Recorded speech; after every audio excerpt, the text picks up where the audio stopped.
All you clutch builders out there, can you tell me what I'm doing with that CF Moto's primary clutch bearing housing? If you can't tell me what I'm doing with it, quit trying to tell me that spring binding is good.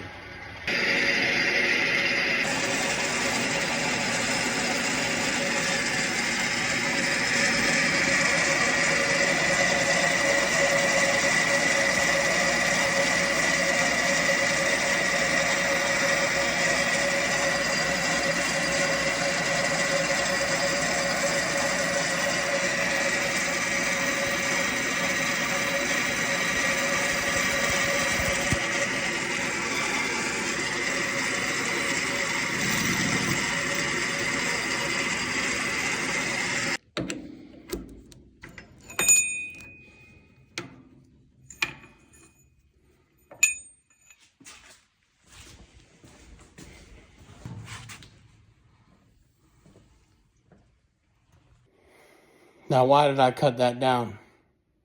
If you know, you know. If you know, do you think it'll work?